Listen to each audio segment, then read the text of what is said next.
in.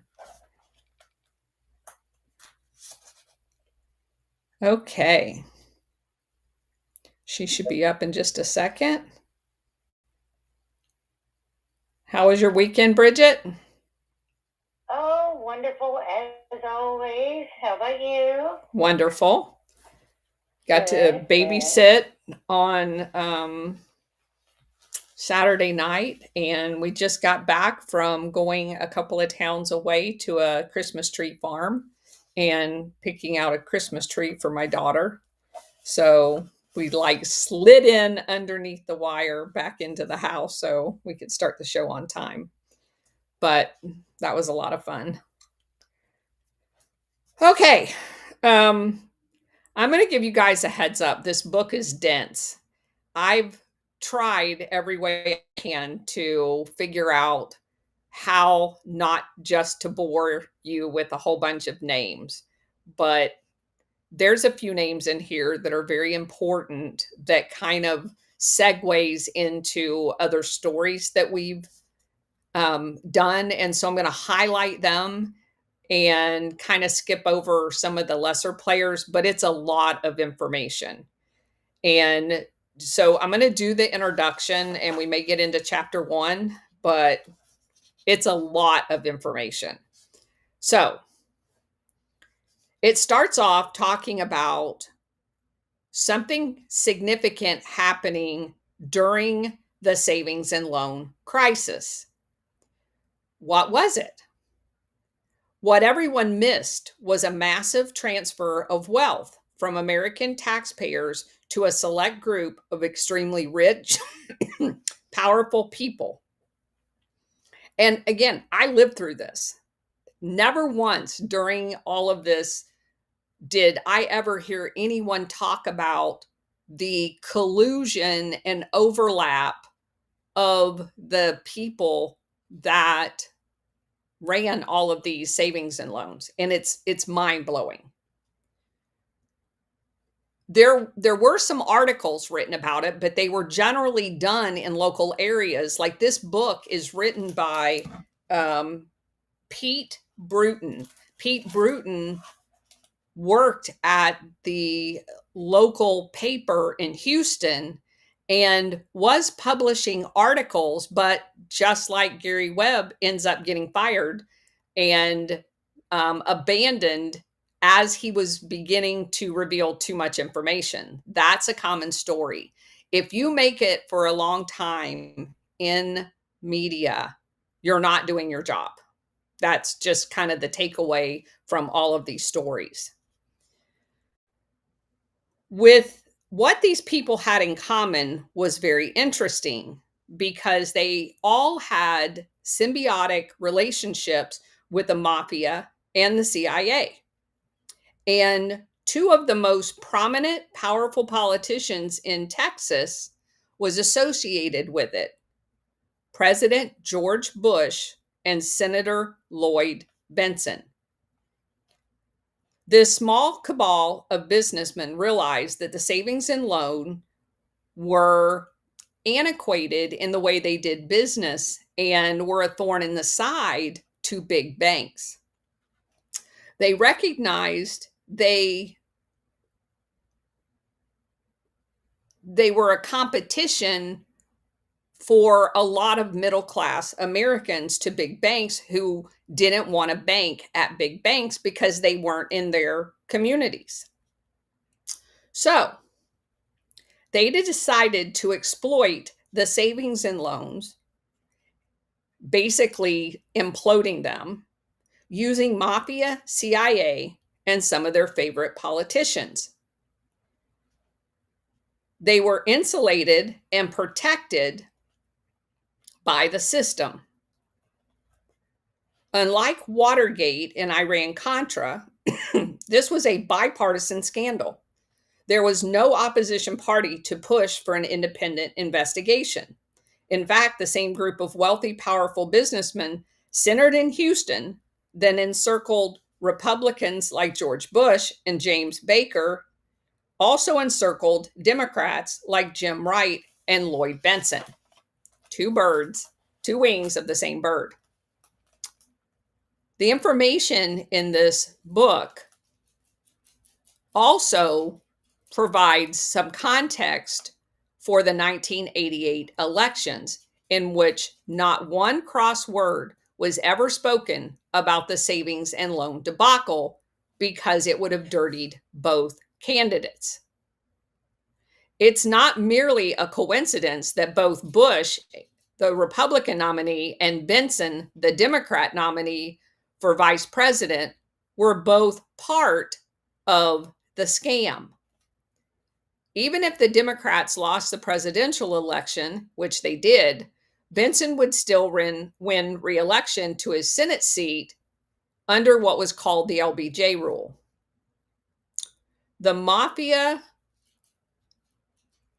had the author jokes saying that had the Democrats won, it would have been called the Mafia, CIA, and Lloyd Benson, because he would have been in the White House.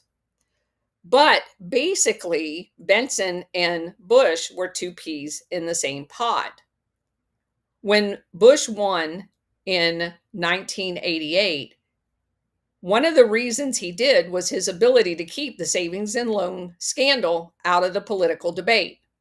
He was assisted by Lloyd Benson. They both had things to hide. Not only were many of the president-to-be's friends involved, along with two of his sons, but Bush himself, as vice president, had personally intervened in the federal regulation of a dirty Florida savings and loan that had been looted by people connected to the Mafia and the CIA as part of Iran-Contra, which he orchestrated. And we bailed that savings and loan out $700 million. The savings and loan scandal was almost the perfect crime. The layers of protection and insulation between the public, what the public discovered was going on at the savings and loan, and what actually happened with the money were so many and so thick that the crime and theft would never be completely figured out, at least not in real time. Additional layers between the revelation and the bringing of those responsible to justice and recovering the money would never exist. The first and foremost layer of protection is the difficulty in tracking the money from savings and loans to its ultimate destinations. That is why almost no FBI agent, federal prosecutor, savings and loan regulator, congressional committee, or journalist was able to track the money. Yet where the money went is really the only thing that matters. The rest of the facts got investigated, prosecuted, and written about were mostly smoke and mirrors, set up to shield who really got the hundreds of billions of dollars that taxpayers had to pay as part of the bailout. Sounds so familiar to 2008. The bulk of the money lost in the savings and loan crisis that American citizens had to pay for went to the owners of the property and the assets that the more notorious borrowers purchased with money from the savings and loan ran by equally infamous owners. It was a money laundering operation. While Congress, the Justice Department, and the press concentrated on the flamboyant borrowers and managers of the savings and loan, the big recipients of the money, the wealthy, powerful landowners and property owners, crept off quietly with their profits. One of these deals, with a $200 million, 21,000-acre land transaction in Florida, in which much of the borrowed savings and loan money went to a paper company owned by DuPont. Yes, the Delaware DuPont family. We know this because many of the lending documents were pursued by one person, a tenacious federal regulator by the name of Kenneth Curtin, Curton. The unraveling of this transaction was a rare exception, but even it could not be called a complete victory. The Department of Justice International Division, the government body through which subpoenas to offshore banks must pass, inexplicably became a brick in the wall to Curtin's efforts to obtain records from the Isle of Jersey, which is located in the UK's English Channel, where a big chunk of the money went. And it was speculated the money was laundered there to buy weapons for Iraq. Sounds so familiar. Many of the documents in the scandal were never made available. So they had to go through the original property owners, find out who they were, and everything they could about them, and then doing the same thing for the savings and loan proprietors and borrowers. That's what's presented in this book, that evidence. The evidence uncovered is clear. Members and associates of the Mafia and the US CIA were key participants in our nation's savings and loan debacle. Some of the richest, most powerful people in the country did business with these participants and profited off of the savings and loan crisis. It is well known that members of the Mafia and the CIA conspire routinely. There were other substantiated dealings with drug smuggling, money laundering in Southeast Asia, Australia, and the Caribbean, all of which we've covered. These connections between these groups even include connections to JFK's assassination. They are what are, he's talking about the difference between a CIA agent who is employed by the CIA and assets. The assets he describes as someone who can be turned on occasionally to get information or conduct actions for the CIA. Similarly, an important cog in the CIA operation is also known as a cutout. A cutout is a front person that protects the identity of the asset or agent behind them. The Mafia routinely plays the role of cutouts. They have nicknames for them. That's how often they do that. They're called beards or mustaches. The CIA uses assets and cutouts to maintain one of its primary directives, plausible deniability. In other words, don't get caught embarrassing the president. This leads to one difference between the Mafia and the CIA, particularly in this story. Once it is established that members and associates of the Mafia are involved in a failed savings and loan, that is usually enough to establish the involvement of the Mafia. Members and associates of the Mafia don't do such things without the knowledge, permission, and sharing of the spoils with their superiors. The destruction of the savings and loan industry in Texas and in other parts of the country worked basically like an organized crime bust out or burnout. This is a mob scam in which a failing company is taken over, built up on credit, then drained of all of its assets to put it into bankruptcy, leaving the creditors holding the bag, which is exactly what they did with BCCI, Castle Bank, and Nugent Hand. This is a pattern. In the case of savings and loans, the credit was generally insured deposits injected by money brokers, like mob associate Mario Renda, Renda, and the creditors are the taxpayers. The front men, the cutouts, and the mustaches, like Don Dixon, Tyrell Barker, Ed McBurney, Jarrett Wood, Roy Daly, Mike Atkinson, and Robert Corson are left to take the blame.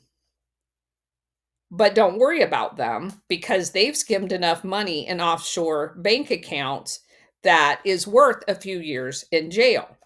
And besides, the people that are involved in this have the ability to pardon these people.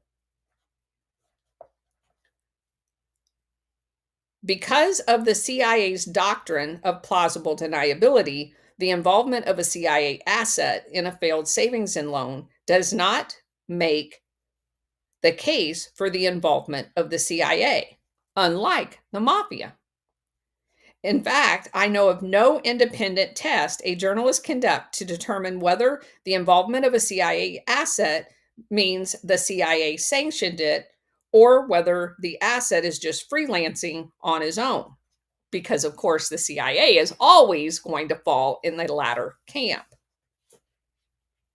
The only way to tell would be if the CIA actually admitted involvement or if there were documented evidence of a CIA agent involved, showing savings and loan money going from an asset to a CIA operation, like we found with Iran-Contra. This is obtainable only by a subpoena. Even in such case, the CIA would deny that it knew the asset was pumping money into the operation. They always maintain plausible deniability and then tell you, if you FOIA the records, that they can't release them because it's national security. The perfect crime. In the case of the failed savings and loan, the CIA has categorically denied its involvement. The CIA did admit to a congressional testimony that had a relationship to 5 individuals connected in a big way to the failed savings and loan, and that it had also done business with 4 of the savings and loan that later failed. Just luck of the draw. But the spy agency claimed that his business there was legitimate. They don't do any illegitimate business, by the way. There are several cases in which there are clear indication that savings and loan money went directly to operations that the CIA took part in. One of which is Iran-Contra, and the other is the shipment of the missiles to the Middle East. The CIA either knew what was going on or their operatives knew. And then you're asked, why, if they knew, didn't they stop it? How effective an intelligent agency could it be if it didn't know? So it either knew and didn't stop it, or it didn't know that money was being laundered and weapons were being purchased to go to foreign governments. And so how can they claim to be an effective CIA if all of that went on without their knowledge? The same dilemma we're in every one of these situations. So you only can come away with the fact that they're not stupid and they knew. There is circumstantial evidence that has to be considered about the CIA involvement. The evidence appears many times in this way. A failed savings and loan was owned and controlled by people who had done business with Mafia associates and CIA operatives.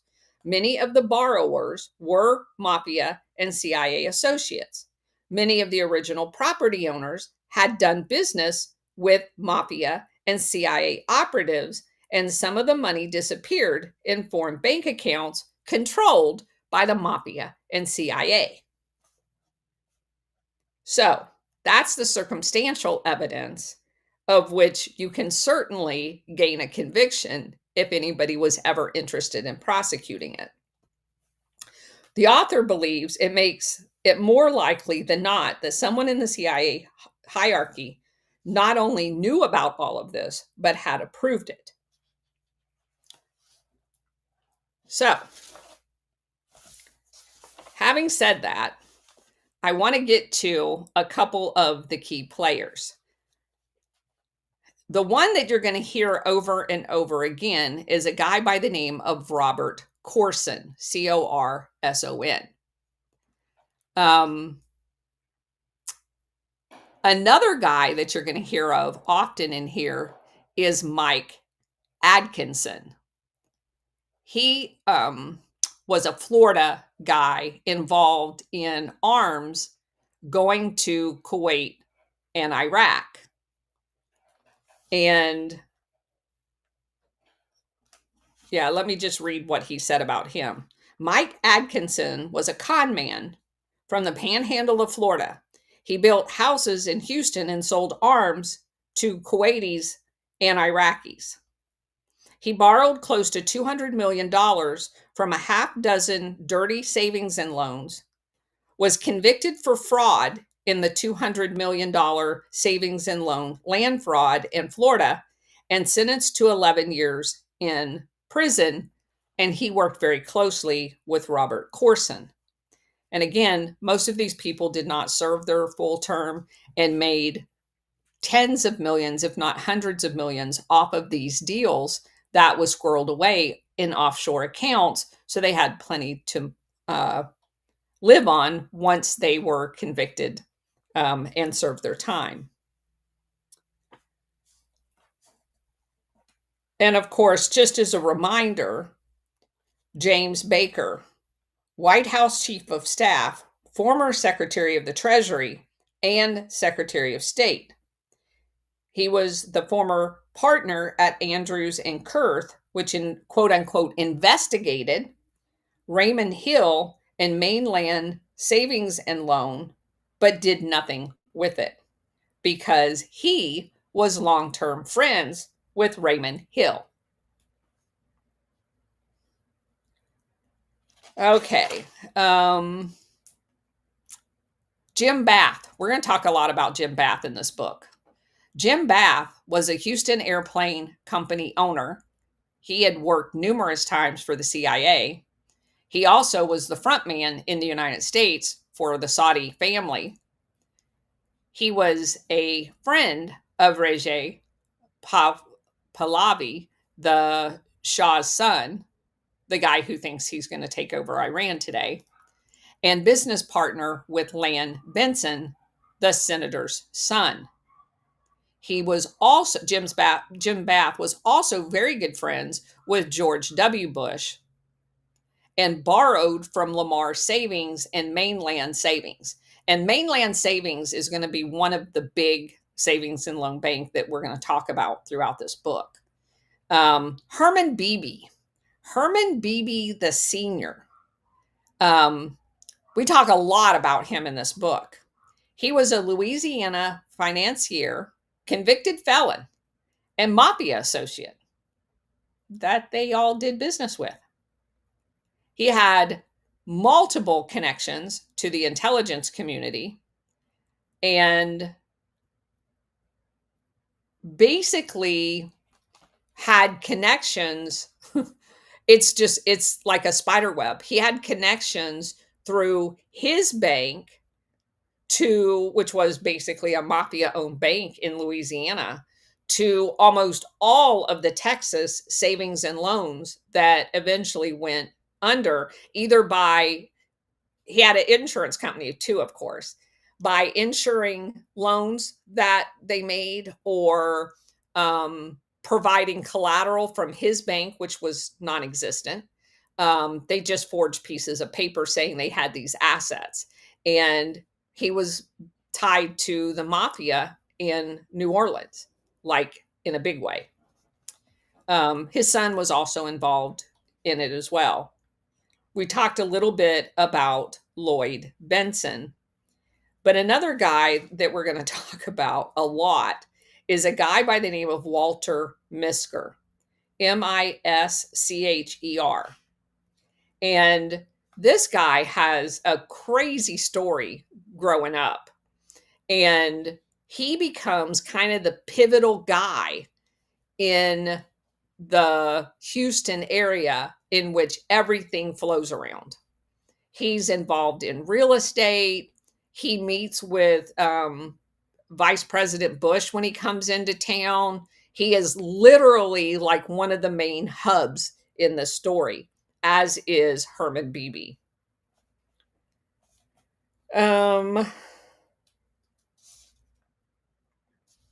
Let's see. I'm just going through these real quick just to kind of call out the ones.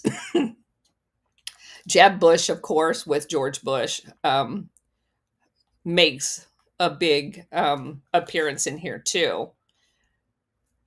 And Jeb Bush, during his time in South Florida, was a big Contra supporter, arranging funding, and they owned a berth area down there where boats docked that were loaded with weapons. He also was a business associate of a guy by the name of Camilo Pedreda, who escaped savings and loan conviction, and he was able to escape with help from the CIA. You know, the organization that Jeb's dad used to run. Yeah. And John Connolly makes a big appearance in this, who was the former Texas governor. Charles Keating worked on his 1980 Republican presidential race, and his partner, Ben Barnes, borrowed tens of millions, of dollars from many of the savings and loan that went belly up. So he got rich off of it. Robert Clark, former U.S. Comptroller of the Currency, lawyer with the Houston law firm Bracewell and Patterson, was involved with Walter Michener and Michener's Allied Bank, which again is one of the key banks. Associated with the Louisiana Bank that was controlled by the Mafia, Herman Beebe, he helped charter West Belt National Bank, where Mike Atkinson took out lots of loans and was a stockholder. Ray Corona, former head of a mafia bank called Sunshine State Bank in Miami, which he fronted for drug smugglers, convicted felons,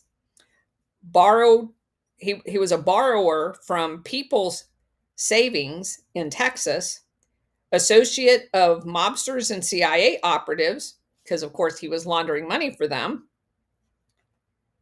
And let's see, Robert Corson. We're going to talk a lot about him.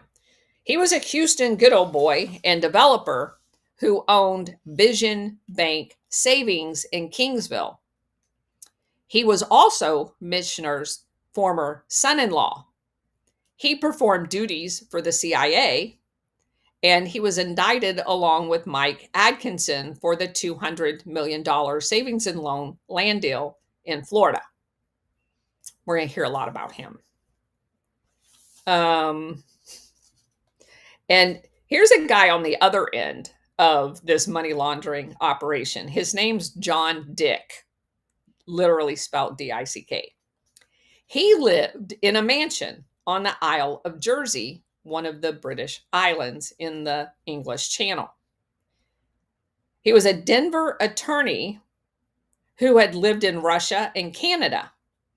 He was a business partner with Silverado, which is a bank in Colorado, borrower Bill Walters. He was an associate of two other nefarious people involved in the collapse.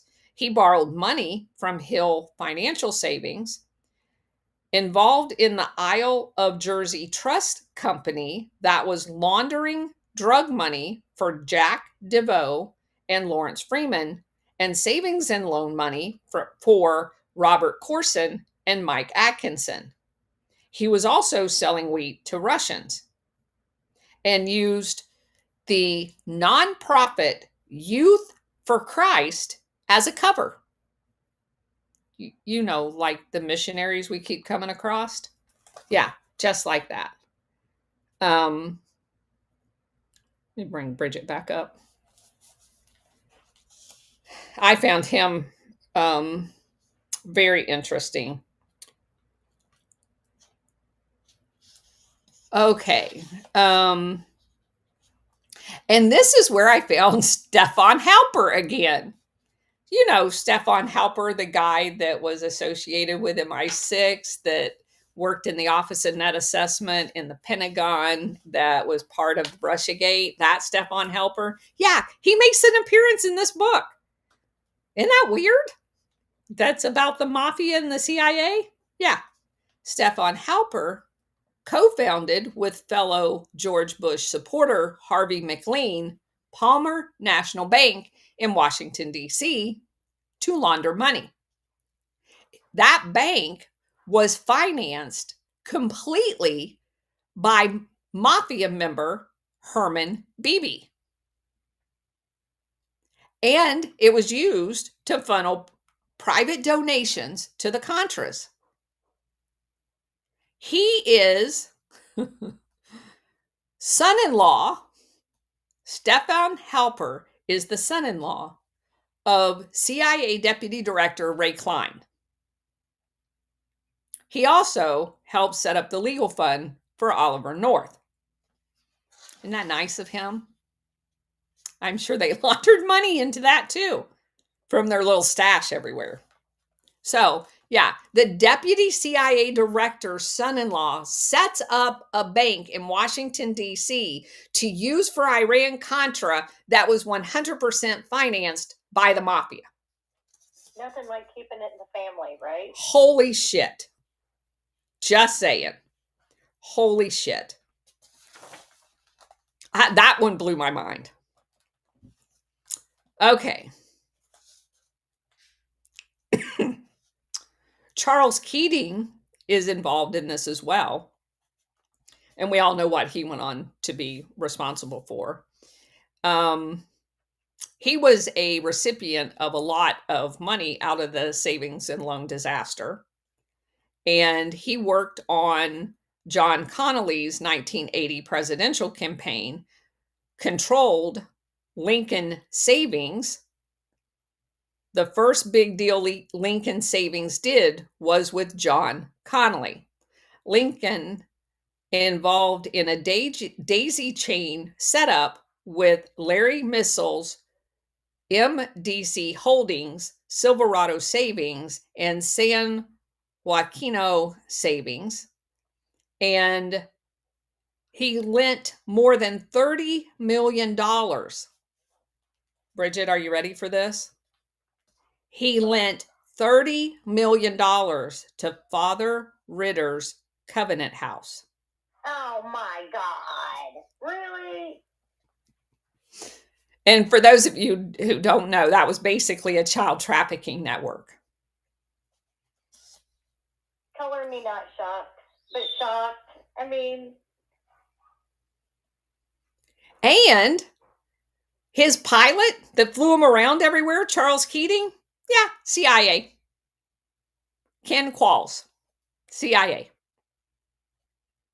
So Charles Keating had a CIA pilot and was donating $30 million to child trafficking Father Ritter's Covenant House that was implicated in like Guatemala child trafficking and all kinds of horrific things. Yeah. I wonder, it's like saying that you added it to John of God. Yeah. Yeah. It's literally crazy how this book connected so many pieces of things, all tied to the implosion of the savings and loan industry that was directly tied to Iran-Contra, weapons trafficking, now human trafficking, and the whole 9 yards. And all of us that lived through that had not a fucking clue any of this was going on. Nothing. Nothing was written about it. Nothing in the national news. The only news at the time was a local reporter in Houston. So. And I'm sure he didn't live very long. Well, he did, but like I said, he got fired. Not before he got a lot of good information out, but he did get fired. Okay. Um, who else was a good one? So Carlos Marcello is the mob boss down in New Orleans that was best friends with the Herman Beebe guy. And he basically controlled a lot of what went on with the mafia in Texas as well. Because, New Orleans is right around the corner from Houston. And he was also a close associate of Santo Tropicana, which was located in Tampa. So they kind of controlled the entire Gulf Coast of mafia related activity. Okay. I think, well,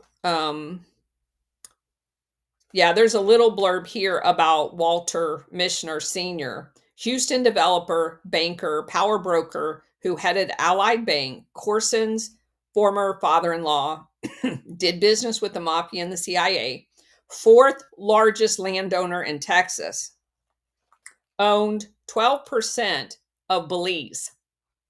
This is where I got my Belize information from. They went down and bought the upper northwest corner of Belize, 12% of the landmass. He did that with partners. And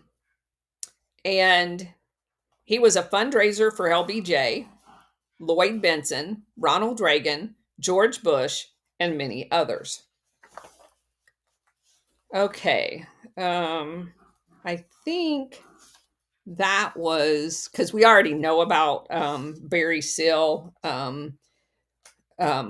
What the author says about him is he was a murdered drug smuggler, gun runner, DEA informant, and CIA asset used by the CIA on drug stings with the Sandinistas, flew resupply missions for the Contras, caught in 1972 in a Guns for Drugs operation with Cuban exiles in Mexico that included a Texas rancher, a Gambino family associate, and Herman Beebe, the mafia guy. So he had a lot of experience with all walks of life. He must have led a very interesting life. So that kind of sets the stage for the book.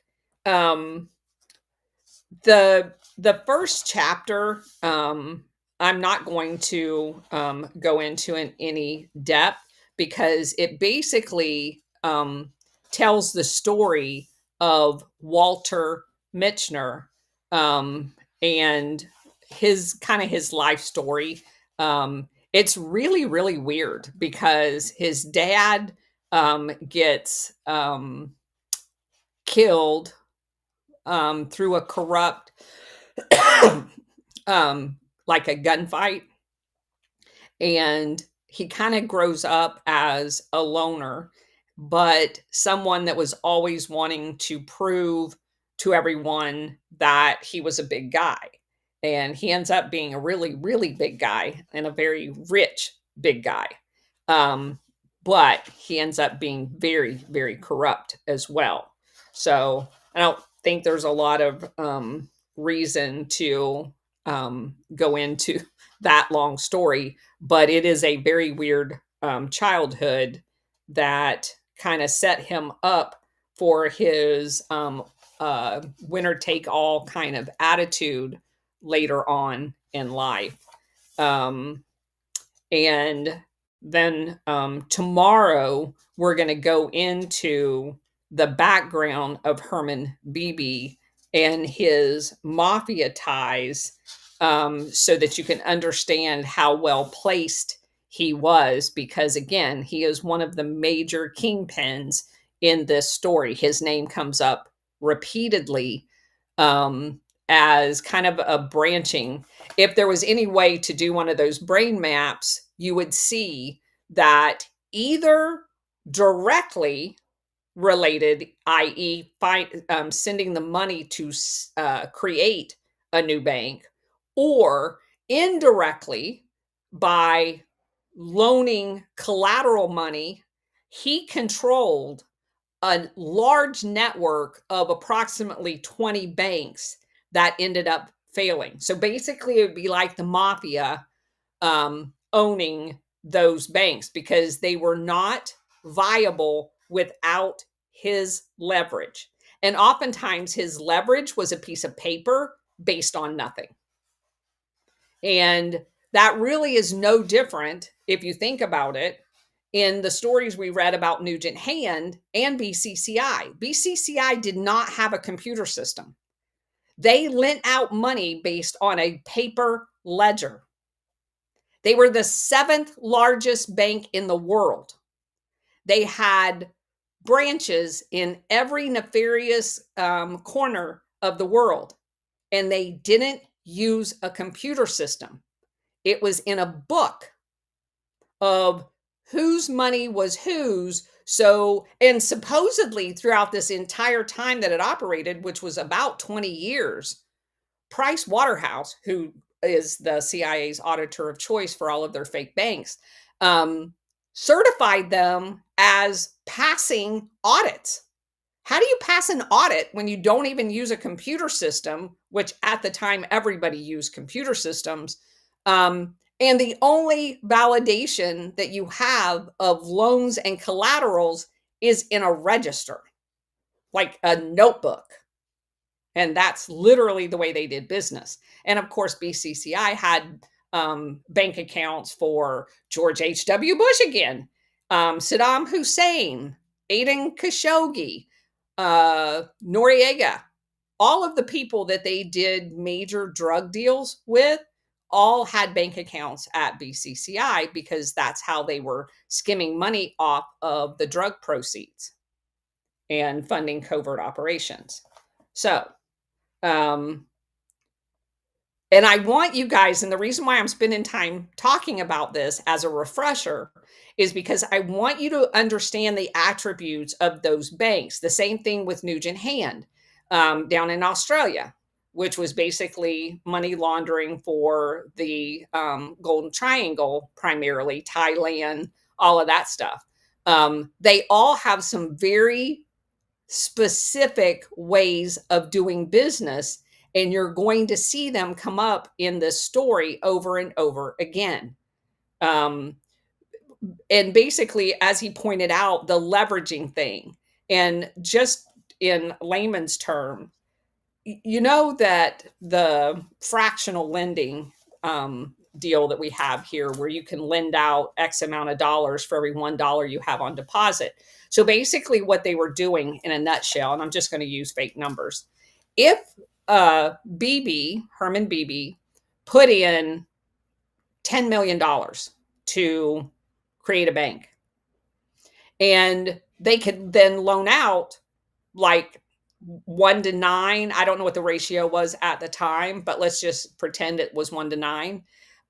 So if he puts in 10 million, you can actually loan out 9 times that amount of money. So in doing that, what you're supposed to do is have that amount of collateral to back up those loans. So if I borrow $1 million, the bank's responsibility is to make sure I have at least $1 million in assets that they could collect on should I default on the loan. That's the part that was not happening. Basically, they loaned out all of this money based on fake collateral. They would loan it through each other's banks. And it was like a merry-go-round on the board members, that anything over $1 million had to be voted on by the board members. And so 3 of the 5 board members of Bank 1 would be on Bank 2. And then the other 2 would be on Bank 3. And then Bank 2 would have some on Bank 1 and Bank 3. And so they were literally all loaning each other money. They would loan $10 million to Bank Two. Bank Two would then loan it to their um, land developers or whatever, more corrupt people. They would then take this money that was based on literally nothing. So in the case of Corson, he was one of the developers. He would buy a piece of real estate, and he would borrow on that piece of real estate from 3 different banks. So now he's got 20 million, $30 million in loans on a piece of property that once it was developed may have been worth $5 million. As it sat at the time, not even $100,000. Just a blank piece of land in Houston. And then they would let that blank piece of land sit there. If they did anything at all, it was minimal. And after this was done and replicated 50 times, they just allowed the banks to fail. And all the bank had was that worthless $100,000 piece of land that had like $30 million worth of mortgages on it that they couldn't collect.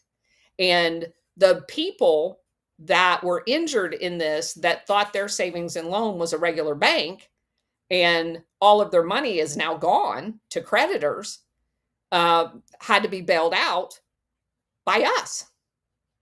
And at the end of this merry-go-round of them doing this over and over again with all of the same names, some of which I just read to you, it cost the United States hundreds of billions of dollars at the end of the merry-go-round.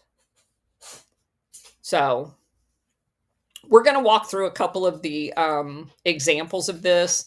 I'm not going to go through this whole book, but I want to at least illustrate with a couple of examples how these deals happened and what the long-term consequences of them are as examples, so that you can understand that this is how they do this kind of stuff. This is what the 2008 financial crisis was all about. It's the exact same thing, just different banks. It was a controlled implosion that left all of us. And of course, then they change the laws. They do all of this other stuff that screws all of us. It's just one crisis after another crisis after another crisis. And by the way, as this author points out, none of this was possible prior to 1980. None of it. They could not have done any of this.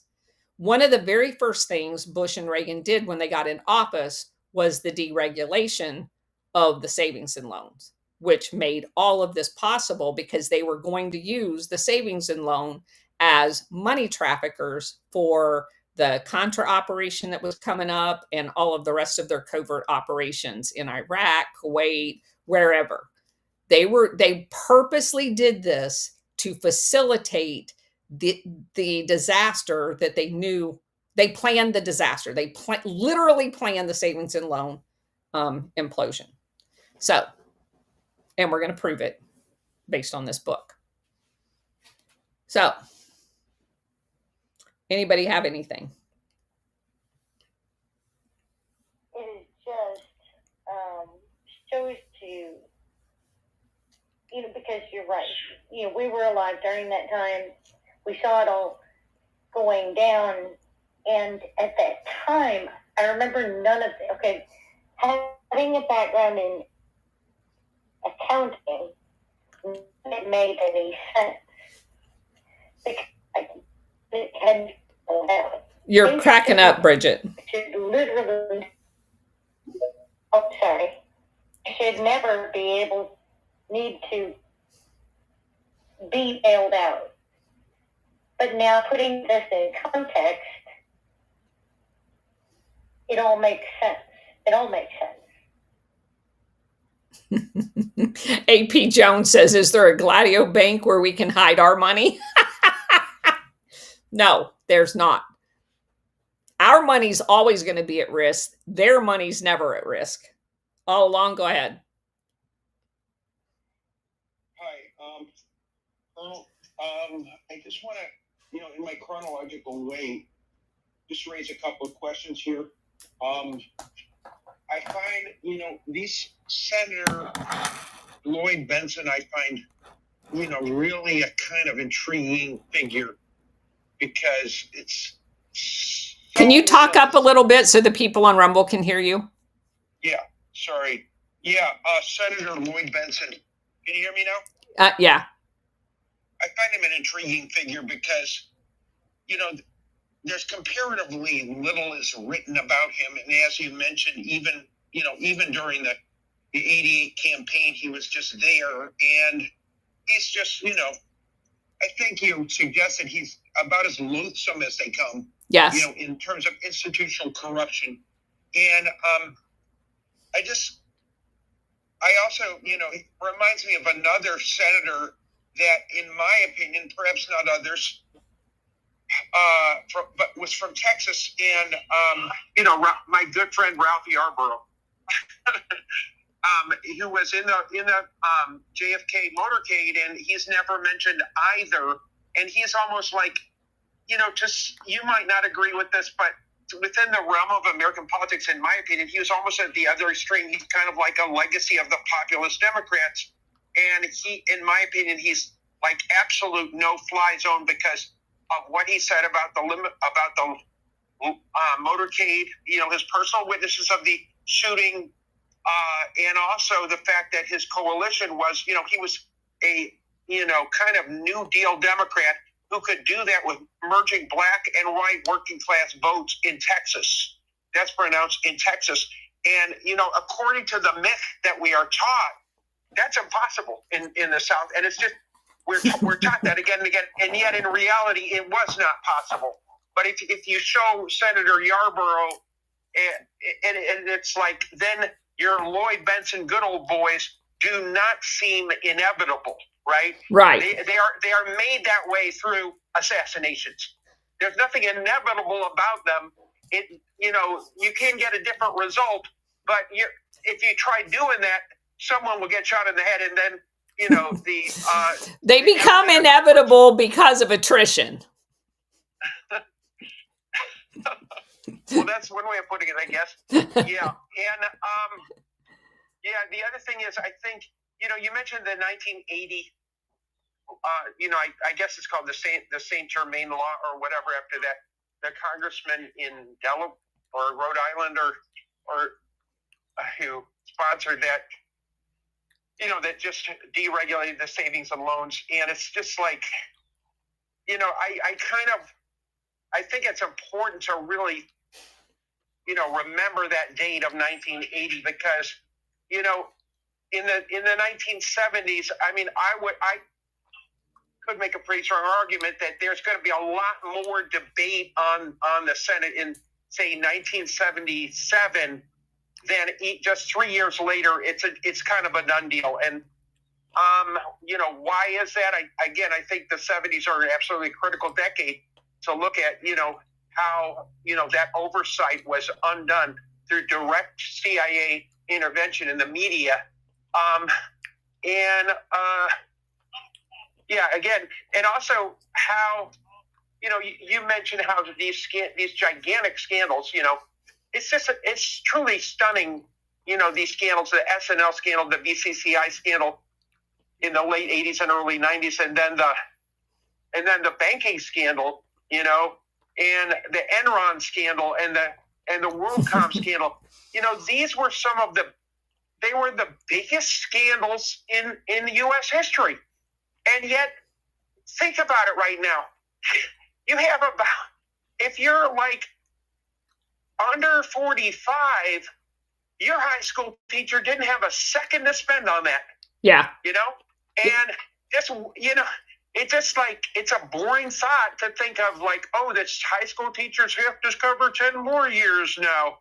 But it really, really makes a difference because, it creates everything can be a conspiracy theory if, nobody's had enough time to learn even the basics in high school, because that's the only common denominator we have, And after that, the history majors might start reading and stuff, and so they can sound weird at a bar or something, and improve their social skills.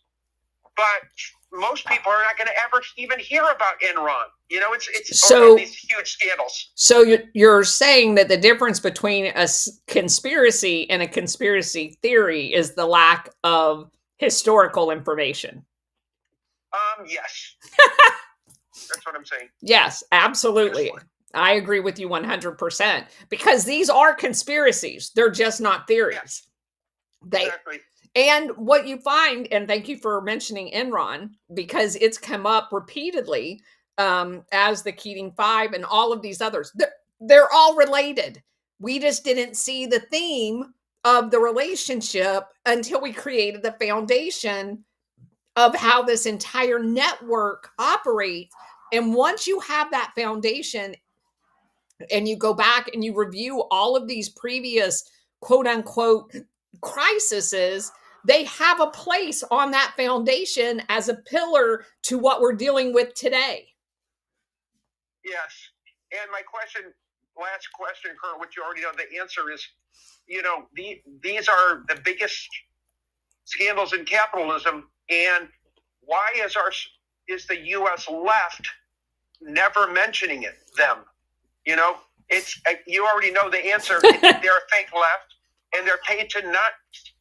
They're essentially, the high algorithm sites are essentially paid to leave the dots unconnected, and to have everybody talking about what will never ever matter. And the working class that they claim to represent is left the worst for it. But again, the Republicans could call that the fake left out, but without the fake left, the Democrats don't become 100% CIA. Right. There's one team. There's one team. Whitey Herzog did not put Daryl Porter at shortstop. So the meeting that we had at my house this past Saturday, I made that analogy. To me, because I'm a visual person, it's all of these people that end up in all of these, whether it's the State Department, the CIA, banking, government, politicians, all of them. At some point, when they have them in smaller groups, let's just take the latest class of Skull and Bones. When they graduate, there's 15 of them.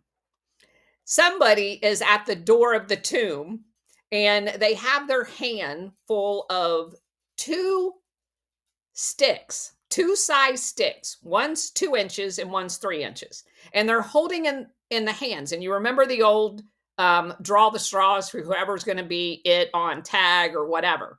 They all draw straws. The short ones get to be Democrats, and the long ones get to be Republicans.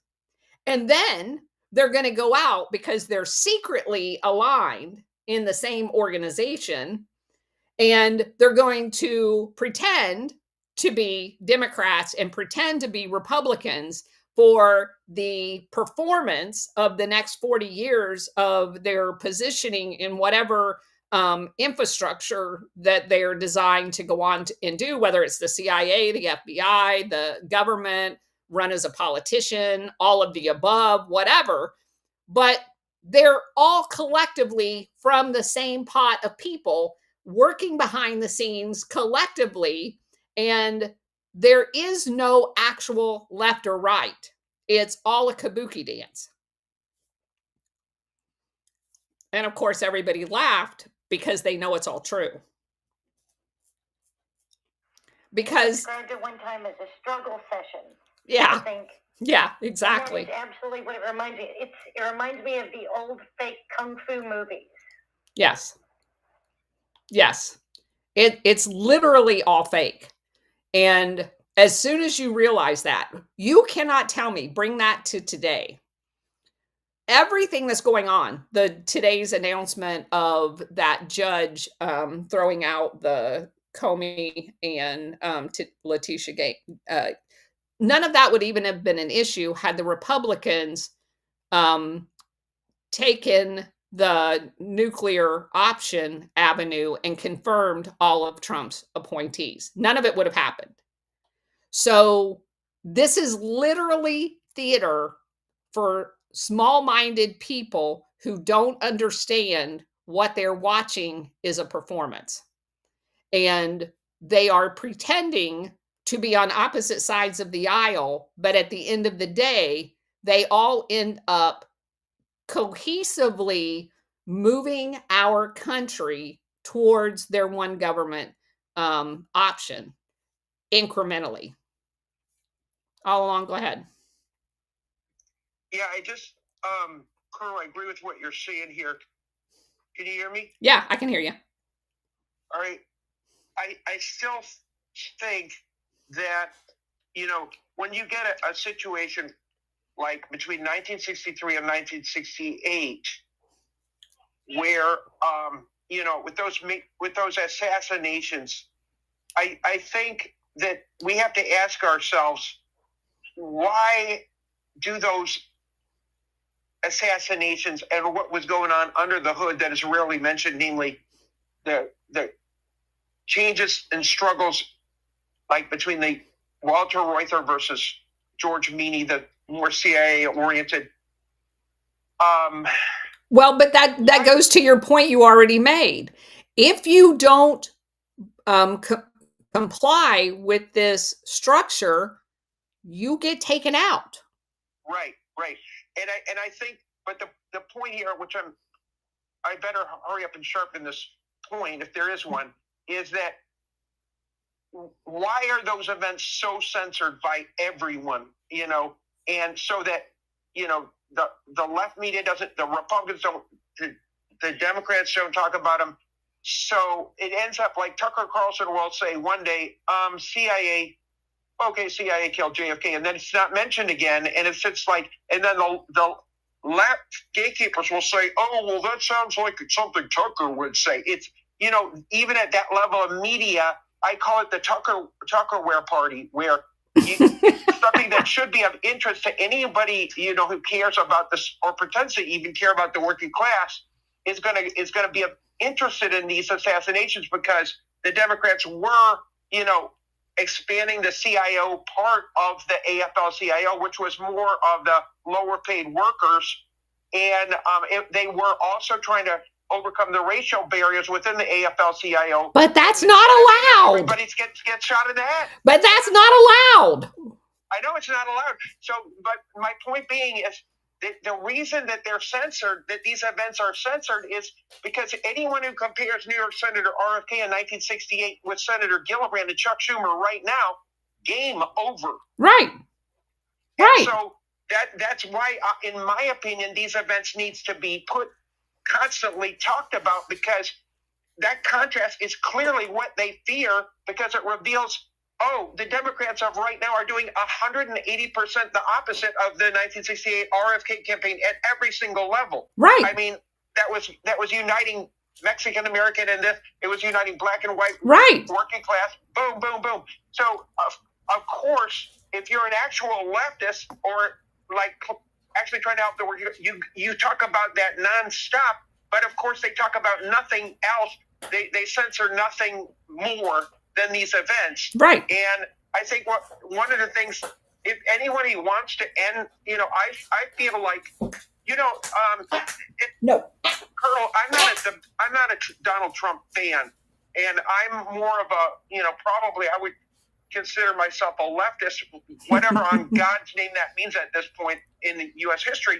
But to me, if anybody who wants change has to, pop the Democrats first, because the thing is, they're the illusion factory. Yes, right now. Yes, they are. So the assassinations, I think, are really what can do that, and God, do they know it? Yes, because they've used them effectively to silence anyone who, and of course they tried to do that, and I appreciate you being honest about Trump, but at the same time, he was gathering Hispanic, blacks, and whites under a different umbrella, and of course they attempted to assassinate him too. It's not allowed. You have to have these fake divisions, in order to create the chaos in order for you to implement the control. Anytime anybody gathers large, ethnically uh, uh, shades of different ethnicities together in a coalition is a target, because you show that you can bring Americans together and focus on what we have in common with humanity as opposed to what we have different. And that's not allowed. You can only focus publicly on differences in order to divide, because a divided country is conquerable. And you go back in history in the breakup of Yugoslavia, Czechoslovakia, they do that so that they control the people within those elements. And I thought it was rich recently when the evil bitch from the EU was saying, you can't change Ukraine's boundaries. You fucking changed every boundary in the world that you wanted to. You created a country out of whole cloth called Tanga so you could control the uranium. They do this all the time, but they only do it when they can effect control over it. They're not going to do it or even contemplate doing it when it gathers ethnically like-minded people together, because it's the division. Having those ethnic Russians in Ukraine so that they can create chaos is essential to being on Putin's doorstep with NATO. And if you don't have that, they lose that element of chaos, hence control. So that's exactly what they're doing in the United States with race. And that's why they're fixated on race. It has nothing to do with them actually caring about anybody. It has to do with them controlling everyone. Bridget, go ahead. I'm waiting for them to create Ukrainistan. Just saying. Because, but to just nerd out for a second, to give you an idea all along, is exactly what you're saying about the censorship. With the exception of my hunting hiatuses periodically, I watch the algorithm on the Colonel's posts. And one time I saw the most unusual anomaly ever, and that was actually when she was replying to Chuck Schumer. And when generally, to put it in perspective, even when there's censorship going on, even though her account has over 50,000 followers, she may get, let's say, 500-600 views on a very stamped down post. In this particular case, it was less than 100. And the only anomaly I could see was that she tagged Chuck Schumer. And if that's not a give and tell, I don't know what is. I mean, that's just, but they can't allow the curtain to be pulled back on their clown show.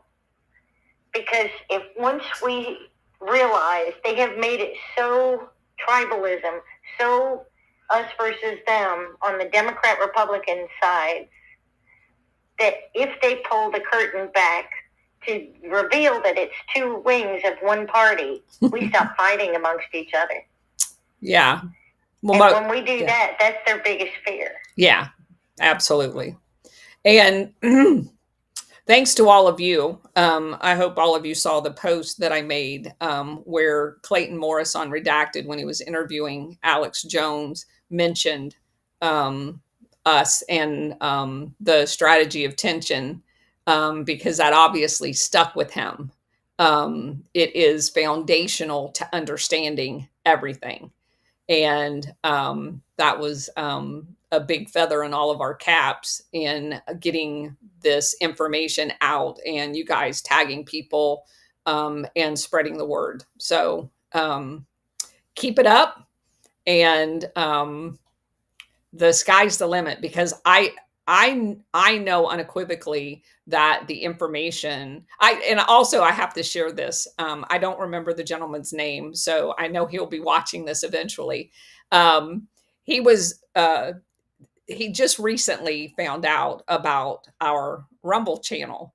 And when he came to the Patriot gathering on Saturday, came up and introduced himself and said that he was binge watching our Venezuela series. And he's like, he's prior service as well. And he's like, my mind's just blown. My mind's blown. My mind's blown. I can't believe this.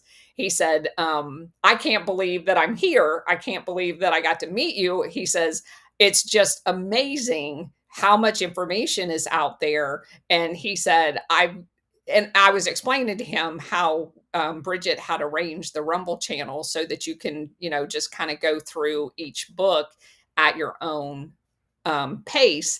And he's like, I have so much to catch up on. And I told him, I said, well, don't burn yourself out. There's a lot of information out there. He says, it just makes so much more sense when you understand that all of this information is out there and they're purposely hiding it from us. And that's true. I find Jonas is saying I need a strategy of tension t-shirt. You're right. I do. I'm going to make myself a note. That's great. Bridget and I'll have to play around with some examples of that. But that's a great idea. So anyway, yes, and Bridget's reminding people over there on Rumble, make sure you put the thumbs up on there as well. So anyway, we're going to close it down for today. We will be back tomorrow. I don't know if we're going to do a show on Wednesday. If I do a show on Wednesday, it's going to be early, like at 8 or 9 o'clock in the morning. I'm trying to remember. But if I don't, I'll figure it out between today and tomorrow. We're definitely doing the 4 o'clock tomorrow, but my daughter's flying in from Austin. We will not do the Alpha Warrior show on Wednesday. I'll be at the airport picking her up. And she'll be here through Saturday. So I probably won't be doing a show. If I do, it will kind of be at a weird time, just because we have got a lot going on. But I will do a couple this weekend after I get her back on an airplane on Saturday morning. And because I don't want to get behind in the material here. But again, this is not going to be a long drawn out one because there's so many names, you just get lost. I'm just going to kind of give you an overview of each of the chapters and the main players in it. So, and a couple of detailed examples of a couple of the like implosions and who are tied to them. Probably we'll do the one out in Colorado because it's tied to Jeb Bush, just so that you guys can see the connections there. But yeah, Bridget says she's still trying to plug it into an AI map. It would be so much easier to present the material visually so that you could see all of the different wiring diagrams behind each of these banks, because it's literally mind-blowing. But obviously, if you guys want to fill in a lot more of the detail, you're welcome to purchase the book yourself. I'm just going to give you an overview and then we're going to move on. So that's it for today. I will see you tomorrow. Take care, everybody. Have a nice evening.